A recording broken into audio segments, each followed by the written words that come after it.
Everybody good morning. कैसे हैं आप? मैं भूदेव शर्मा आपके लिए आज विशेषण के भेदों के बारे में पढ़ाने जा रहा हूं। हमने पिछली क्लास में पढ़ा था विशेषण के निम्न 4 भेद होते हैं।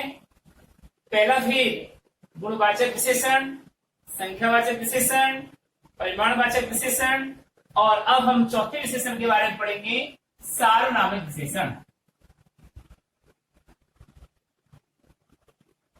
सार्वनामिक विशेषण, इसको संकेतवाचक विशेषण भी कहते हैं और सांकेतिक विशेषण भी कहा जाता है। इसके दूसरे नाम है संकेतवाचक विशेषण और सार्वनामिक विशेषण। जो सार्वनामिक शब्द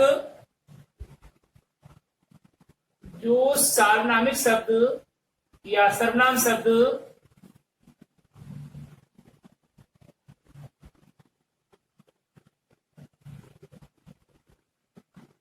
संज्ञा की विशेषता बताने के लिए, संज्ञा शब्दों की विशेषता बताने के लिए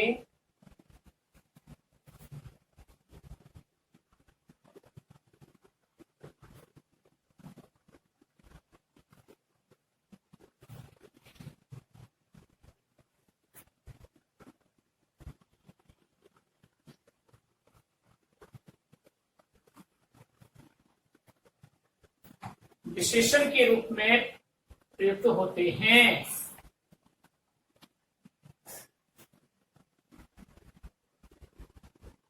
विशेषण के रूप में प्रयुक्त होते हैं।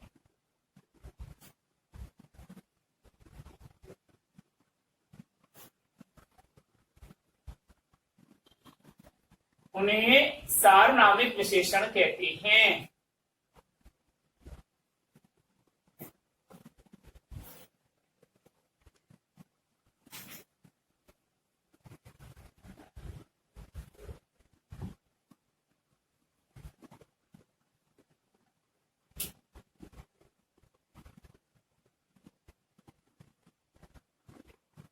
जो सर्वनाम शब्द संज्ञा शब्दों की विशेषता प्रकट करने के लिए विशेषण के रूप में प्रयुक्त होते हैं, उन्हें सार्वनामिक विशेषण कहते हैं। अब इसके बारे में 3 बातें हैं सर्वनाम शब्दों के बारे में। यहां सर्वनाम शब्द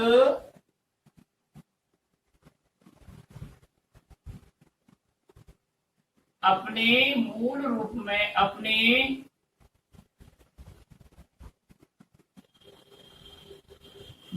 रूप में अर्थात सर्वनाम रूप में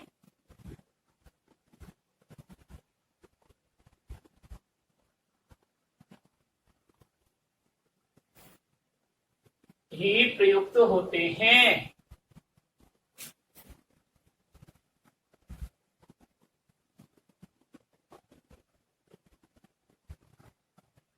और संज्ञा की विशेषता के रूप में और संज्ञा शब्द से पहले प्रयुक्त होकर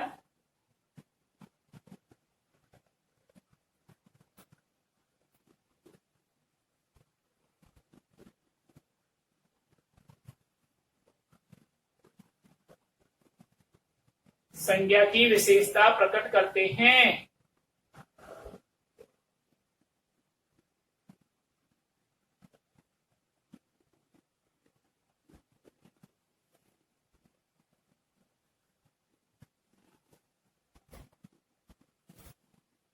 ठीक है, संज्ञा से पहले होते हैं और अपने सर्वनाम रूप में प्रयुक्त होते हैं और संज्ञा से पहले प्रयुक्त होते हैं। ये चीजें हैं, ध्यान रखिए। सार्वनामिक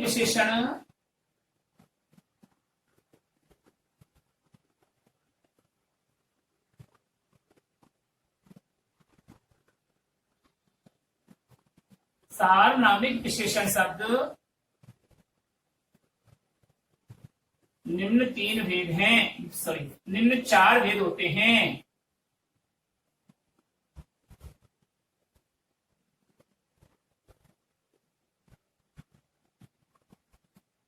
इसके भी 4 भेद हैं।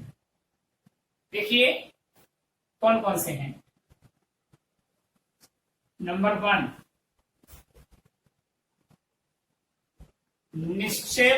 निश्चयवाचक सार्वनामिक विशेषण।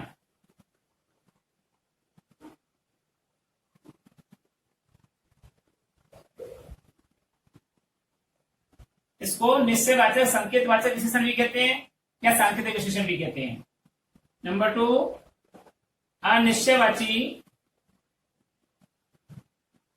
अनिश्चयवाचक सार्वनामिक विशेषण।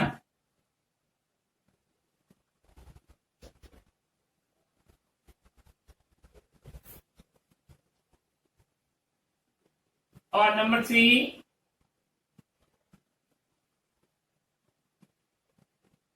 प्रश्नवाचक सार्वनामिक विशेषण।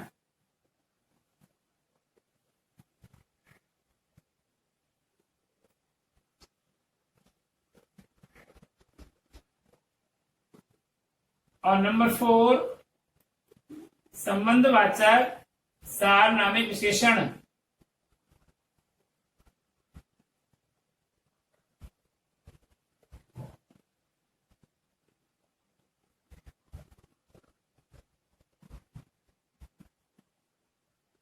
ये 4 भेद सार्वनामिक विशेषण के हैं जो इस प्रकार से आपके सामने हैं। अब मैं एक एक का वर्णन करता हूं। निश्चयवाचक सार्वनामिक विशेषण को पढ़ेंगे हम। अब निश्चयवाचक सार्वनामिक विशेषण।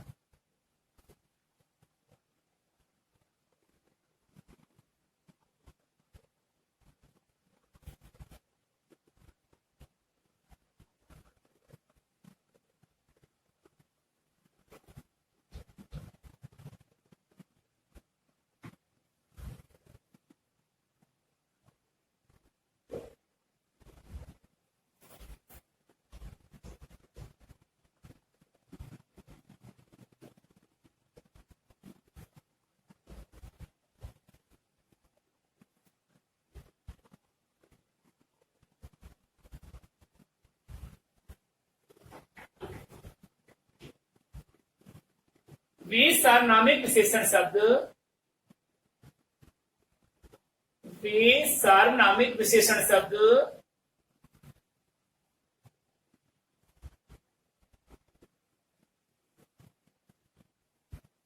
जो वाक्य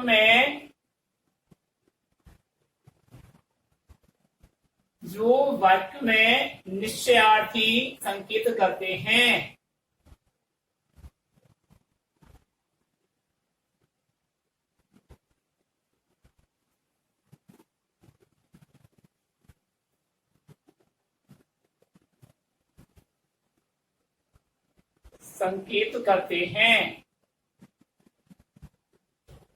उन्हें निश्चयवाचक सार्वनामिक विशेषण कहते हैं।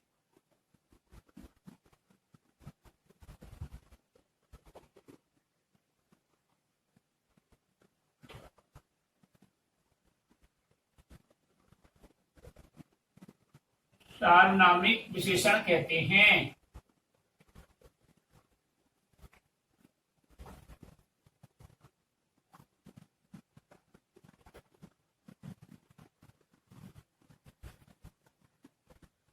वे सार्वनामिक विशेषण शब्द जो वाक्य में संज्ञा की ओर निश्चयार्थी संकेत करते हैं। जो वाक्य में संज्ञा की ओर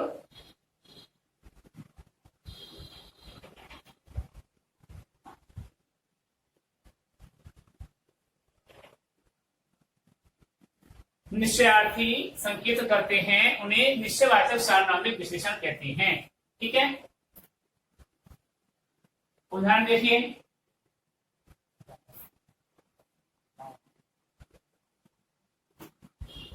यह पुस्तक मोहन की है। अब यहां गौर कीजिए, ये पुस्तक संज्ञा सर्वनाम है। बताइए संज्ञा है या सर्वनाम है? ये संज्ञा है और ये जातिवाचक संज्ञा है। संज्ञा से पहले ठीक सर्वनाम प्रयुक्त हुआ है। हमने जब ये नियम बताए थे उसमें सार्वनामिक विशेषण की परिभाषा के बाद में जो 2 नियम बताए थे, उसमें हमने बताया कि संज्ञा से पहले प्रयुक्त की जाती है। वह सर्वनाम शब्द जो अपने मूल रूप में ही संज्ञा से पहले प्रयुक्त होता है उसे सार्वनामिक विशेषण कहते हैं, और विशेषण की विशेषता प्रकट करता है। कैसे? अब यह पुस्तक के लिए संकेत कर रहा है, यह निश्चित पुस्तक है ना। पुस्तक यहाँ पर जातिवाचक है, व्यक्तिवाचक नहीं है, लेकिन इस यह ने करके आप इसको पर्टिकुलर बना दिया और ये निश्चयवाचक सर्वनाम के रूप में इसका अर्थ सूचक कर दिया। तो यहाँ पर पुस्तक के लिए आया ये है, तो यह पुस्तक क्या है? वह दूसरा वह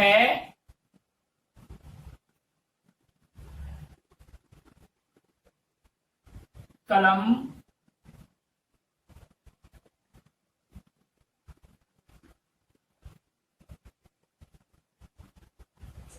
उठाकर लाइए।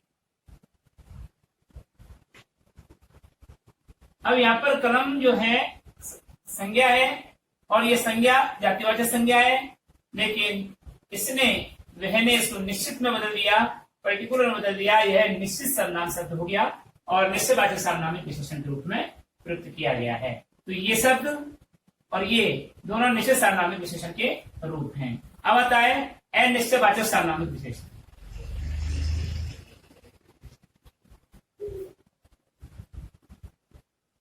दूसरा अनिश्चयवाचक सार्वनामिक विशेषण। अनिश्चय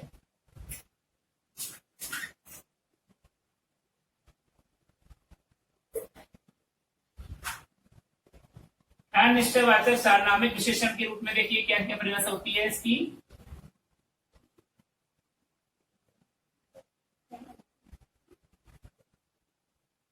जो विशेषण शब्द संज्ञा की ओर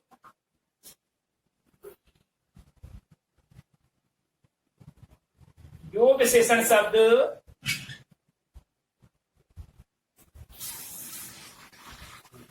संज्ञा की ओर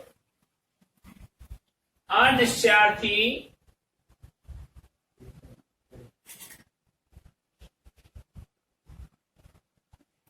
जो विशेषण शब्द संज्ञा की ओर अनिश्चयार्थी संकेत प्रकट करते हैं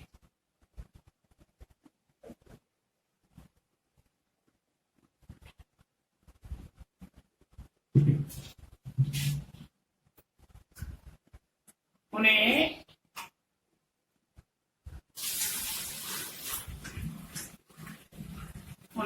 अनिश्चयवाचक सार्वनामिक विशेषण कहते हैं।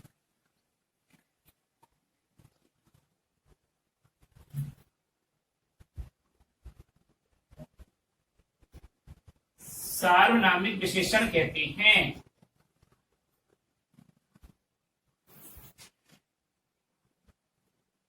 अनिश्चयार्थी का मतलब निश्चित अर्थ नहीं प्रकट करते, इसलिए उन्हें अनिश्चयवाचक सार्वनामिक विशेषण कहते हैं। एग्जाम्पल देखिए,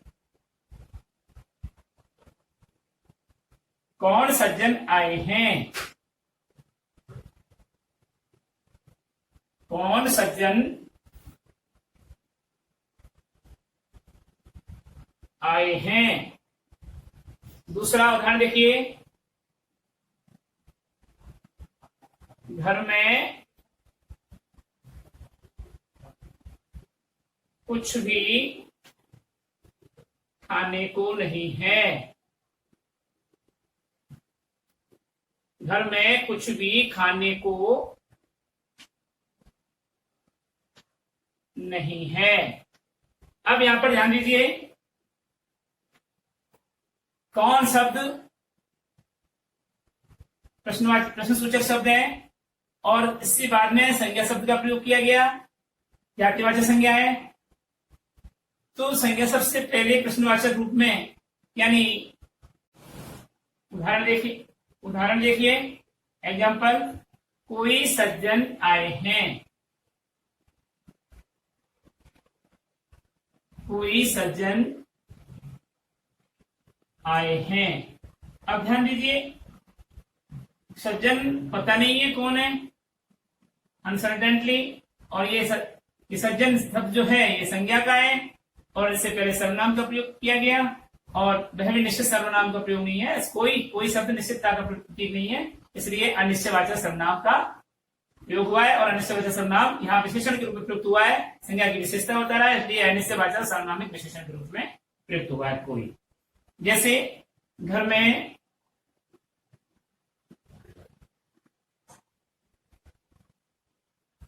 कुछ भी वस्तु खाने को नहीं है।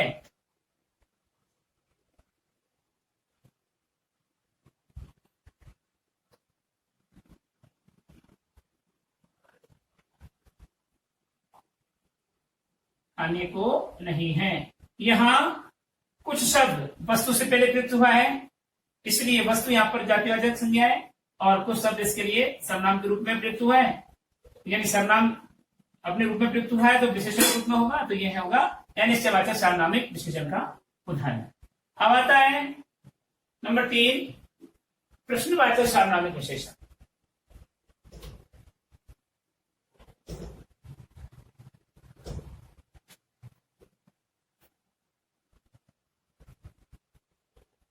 प्रश्नवाचक सार्वनामिक विशेषण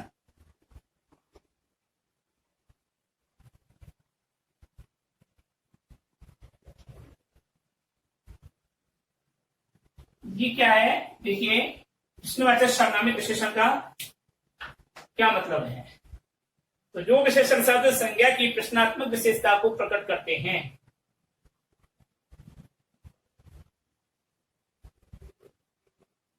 जो विशेषण शब्द संज्ञा की प्रश्नात्मक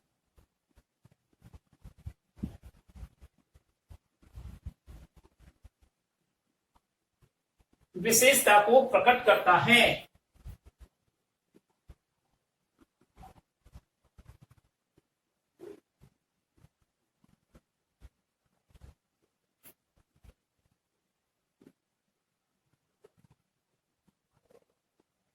उसे प्रश्नवाचक सार्वनामिक विशेषण कहते हैं।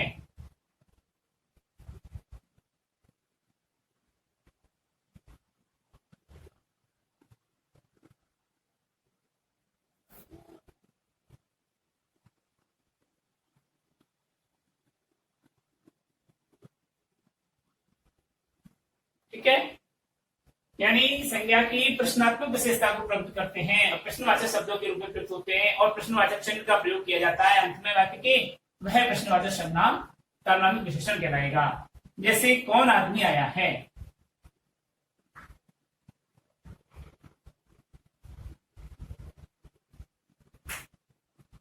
कौन आदमी आया है।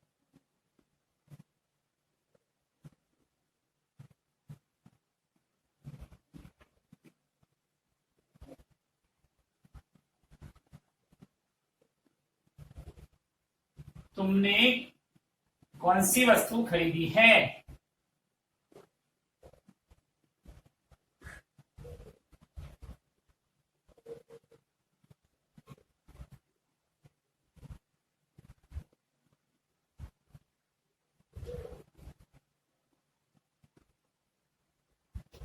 तो यहाँ पर देखिए, आदमी शब्द के लिए से पहले सर्वनाम के रूप में कौन शब्द का प्रयोग किया गया, कौन प्रश्नवाचक शब्द है।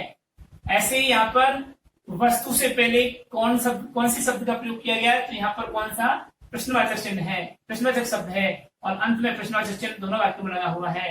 तो वे विशेषण शब्द जो संज्ञा की प्रश्नात्मकता की विशेषता की संकेत करते हैं या प्रश्नात्मक विशेषता को प्रकट करते हैं, उन्हें प्रश्नवाचक सार्वनामिक विशेषण कहते हैं। ठीक है, अगला आता है आपका चौथा बिंदु, संबंधवाचक सार्वनामिक विशेषण।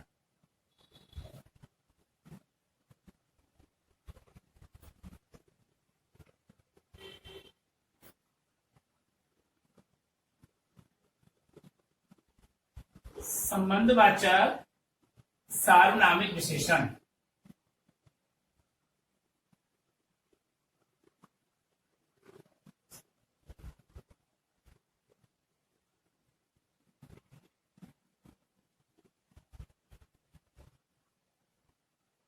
संबंधवाचक सार्वनामिक विशेषण के बारे में पढ़िए। देखिए, जो विशेषण एक संज्ञा या सर्वनाम का, जो विशेषण शब्द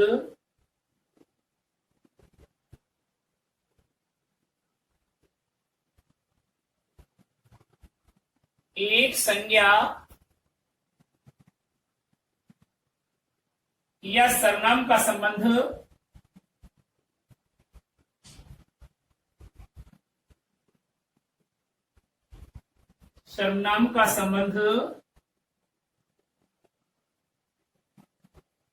दूसरे संज्ञा या सर्वनाम से जोड़ते हैं। दूसरे संज्ञा या सर्वनाम से जोड़ते हैं।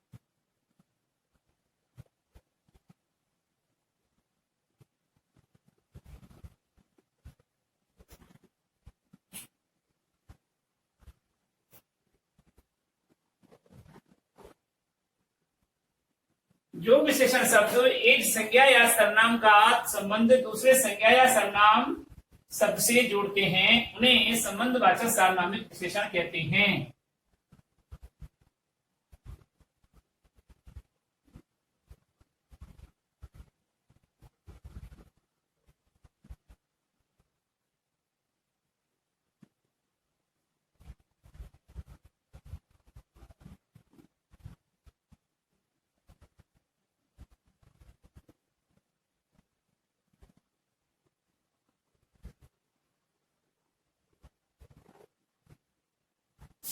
देखिए कैसे।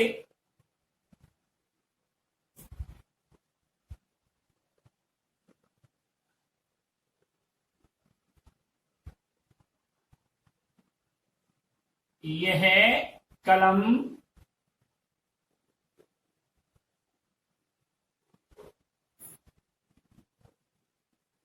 सोहन की है। तो ये कलम संज्ञा और ये सोहन संज्ञा, तो ये इसने इससे क्या किया, यह शब्द की को माध्यम बना करके कलम से सोहन से मिलान कर दिया, जोड़ दिया।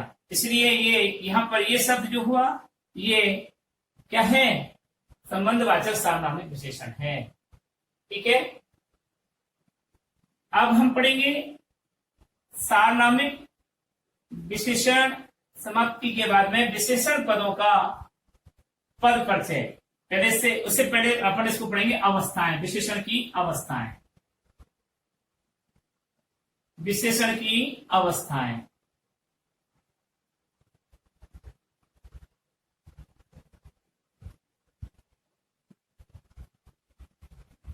विशेषण की तुलनात्मक अवस्था विशेषण पद की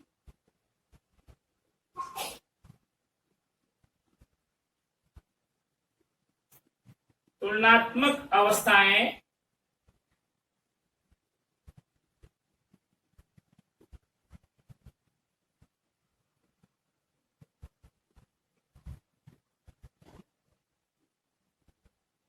विशेषण पद की तुलनात्मक अवस्थाएं निम्न तीन प्रकार की होती हैं। निम्न तीन प्रकार की होती हैं।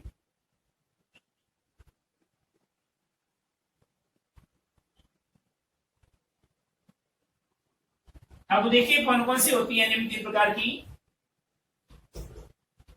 पद परिचय करते समय हमको अवस्था का प्रयोग भी करना होता है, गुणवाचक विशेषण में करना होता है। इसलिए विशेषण की अवस्थाओं को पढ़ना बहुत जरूरी होता है। पहला है मूल अवस्था,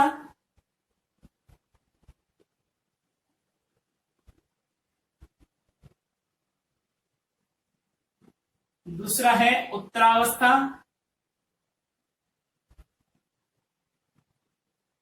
और तीसरा है उत्तम अवस्था।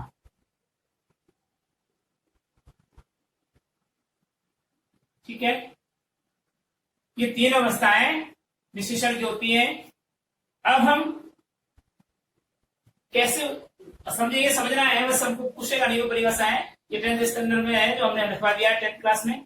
हमको मूल अवस्था किसे कहते हैं, विशेषण की मूल अवस्था क्या होती है, यानी विशेषण शब्द को मूल रूप में वाक्य में प्रयुक्त करना ही विशेषण की मूल अवस्था कहलाती है। अर्थात विशेषण का सामान्य रूप मूल अवस्था कहलाता है।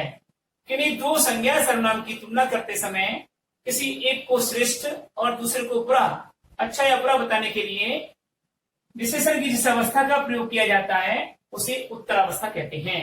और उत्तम अवस्था किसे कहते हैं? बहुतों में से किसी एक संज्ञा या सर्वनाम को अच्छा या बुरा बताने के लिए जिस विशेषण की अवस्था का प्रयोग किया जाता है वह विशेषण की उत्तम अवस्था कहलाती है। जैसे मोहन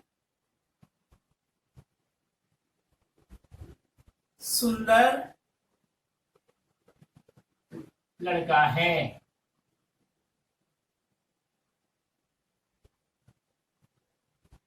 जैसे सीता चतुर छात्रा है।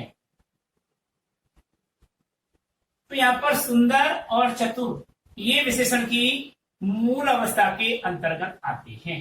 ठीक है, विशेषण की मूल अवस्था के अंतर्गत आते हैं। और क्यों? क्योंकि वहां चतुरता का सामान्य गुण है, सुंदरता का सामान्य गुण है। लेकिन उत्तर अवस्था में जैसे मोहन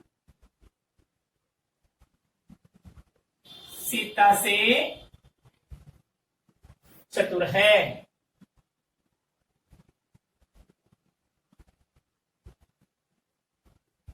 ठीक है, अब इसके लिए हम यहां पर आ जाते हैं चतुर्तर है, इसका भी प्रयोग किया जा सकता था। तो से चतुर इस शब्द की पहचान होगी, से चतुर या चतुर्तर। तो ये इस प्रकार से दो में से किसी एक की तुलनात्मक दृष्टि में अच्छा या बुरा प्रकट करने के भाव को ही विशेषण की उत्तर अवस्था कहते हैं। तो ये विशेषण की उत्तर अवस्था का उदाहरण हुआ। जैसे कवियों में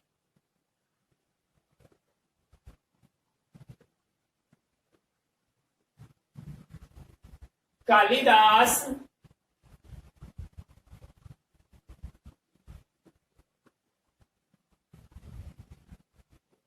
सर्वोत्तम है। तो यहां पर सारे कवियों में तुलना की है और कालिदास को क्या होता है? सर्वोत्तम। तो तम, तर और सामान्य। तो मूल अवस्था में सामान्य स्थिति, उत्तर अवस्था में तर स्थिति, अर्थात दो की तुलना करने पर से चतुर या तर, और उत्तम अवस्था में तम। जैसे लघु सामान्य अवस्था, लघु, लघुतर उत्तर अवस्था, और लघुतम उत्तम अवस्था। ठीक है, जैसे निम्न सामान्य अवस्था, मूल अवस्था, निम्नतर, निम्नतम। जैसे सुंदर, सुंदरतर,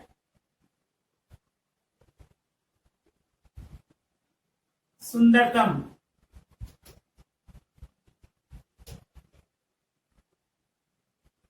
ये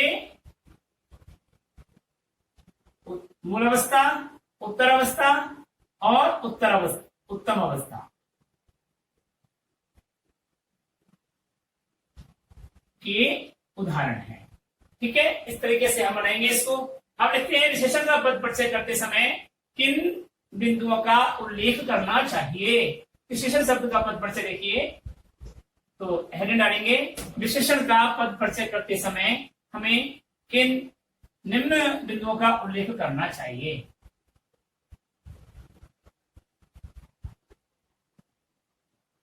विशेषण पद का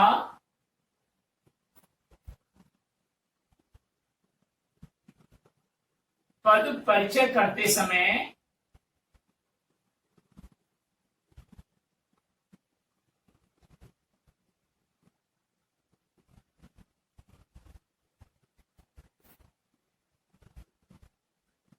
हमें निम्न बिंदुओं का उल्लेख करना चाहिए।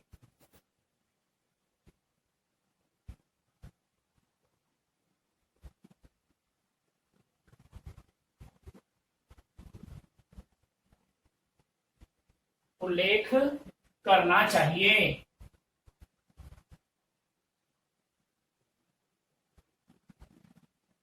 नंबर 1, सर्वप्रथम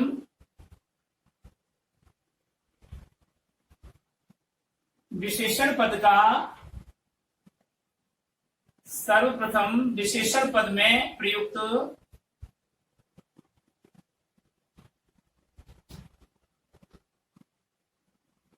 विशेषण का भेद स्पष्ट करना चाहिए।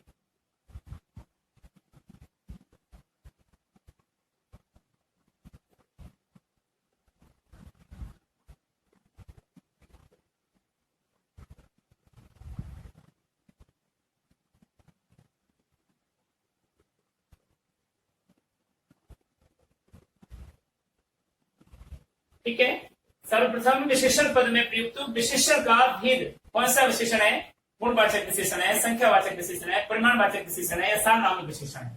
तो विशेषण पद का क्या करना चाहिए? हमें सबसे पहले भेद करना चाहिए। दूसरा है बिंदु विशेषण पद में प्रयुक्त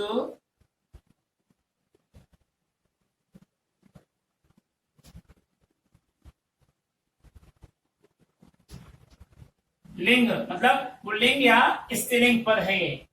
तो विशेषण शब्द में प्रयुक्त लिंग स्पष्ट करना चाहिए।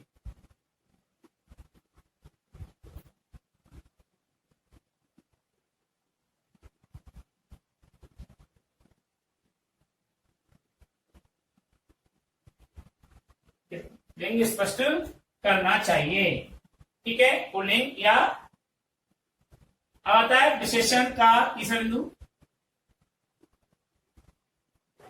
विशेषण पद का वचन यानी कि एक वचन या बहुवचन निर्धारित करना चाहिए।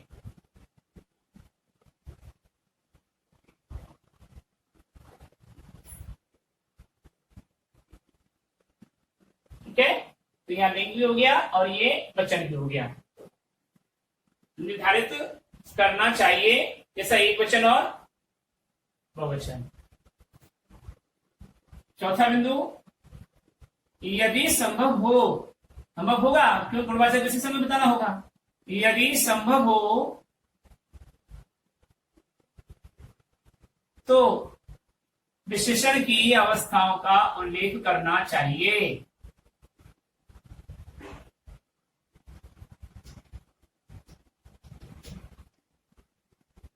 जैसे मूल अवस्था, उत्तर अवस्था, उत्तम अवस्था, विशेषण की अवस्थाओं का उल्लेख करना चाहिए।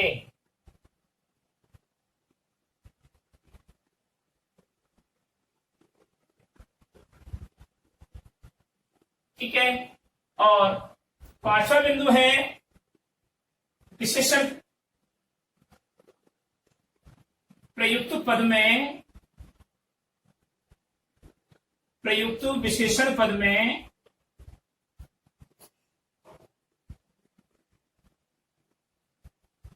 विशेषण पद का विशेष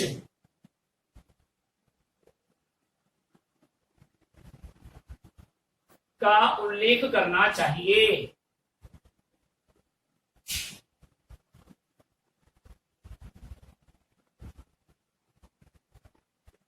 उल्लेख करना चाहिए। कौन किसकी विशेषता बता रहा है वो? तो ऐसे विशेषण पद की विशेष का उल्लेख करना चाहिए। ये पांचवा बिंदु हो गया। और छठा बिंदु, क्योंकि ये हर उसमें नहीं आएगा, ये केवल गुणवाचक विशेषण के रूप में प्रयुक्त किया जाएगा। विशेषता ये अवस्था है, अवस्थाओं के बारे में जो बताया हमने ऊपर वाला चौथा बिंदु, ये अवस्थाएं केवल गुणवाचक विशेषण के रूप में होंगी। तो तीन बिंदु हो गए ना, पहला, दूसरा, तीसरा, अभी चौथा ये माना जाएगा। और गुणवाचक विशेषण में 5 बिंदु ये माने जाएंगे। तो कारक का भी उल्लेख कर देंगे। तो प्रस्तुत विशेषण पद में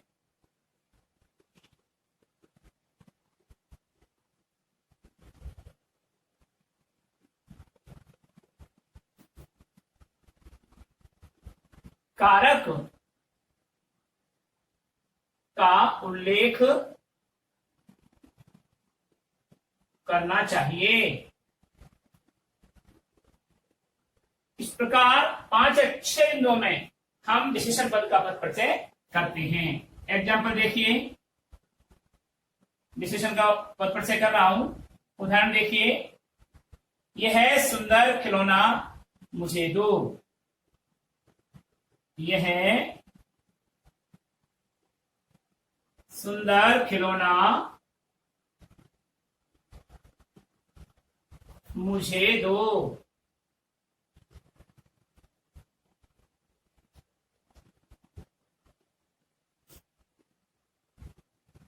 विशेषण का पद परिचय कीजिए।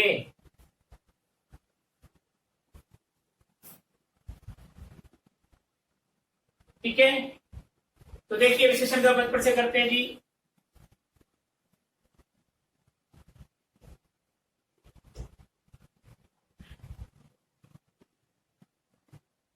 यहां पर लिखेंगे पद परिचय।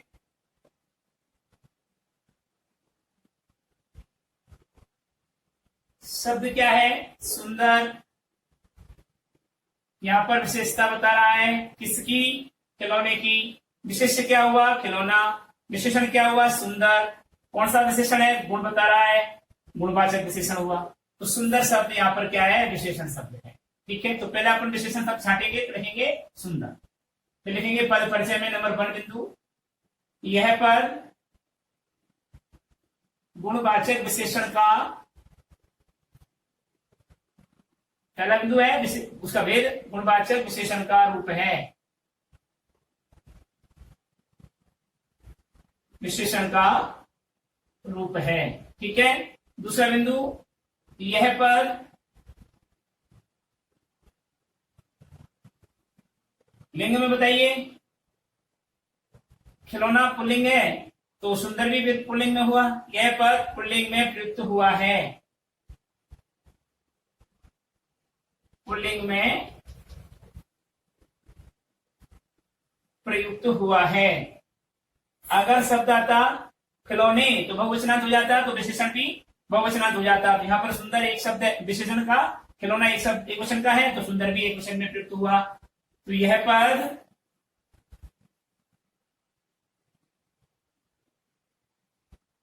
एक वचन में प्रयुक्त हुआ है।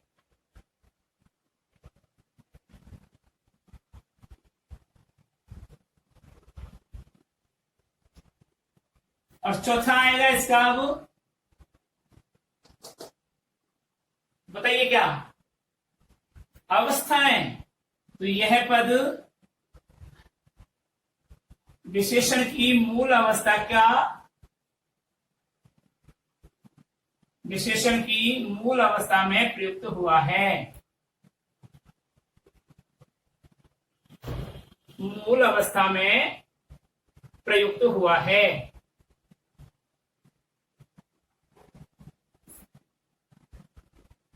ठीक है, और पांचवा बिंदु है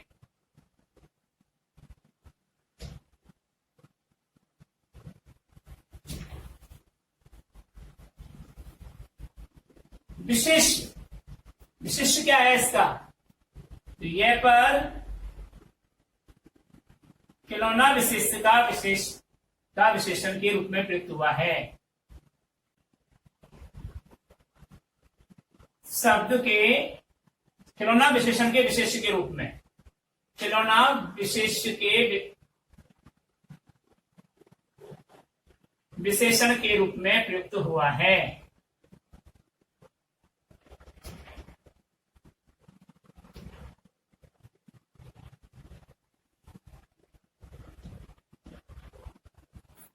ठीक है, फिर 5 बिंदु ये कारक। कारक भी देख लीजिए, यहाँ पर कर्ता का विस्तारक है तो इसकी जरूरत नहीं है। 5 बिंदु बहुत होते हैं, हमको तो 3 से 4 बिंदु लिखने होते हैं, बल्कि 2 परिचय देगा तो 3 से 2 बिंदु लिखने होते हैं। तो ये इस प्रकार से हमारा ये क्या हुआ? पद परिचय समाप्त हुआ। अब अगले वीडियो में हम आपको बताएंगे अगला लेसन। ये हो गया, तब तक के लिए हम आपसे विदा लेते हैं। नमस्कार।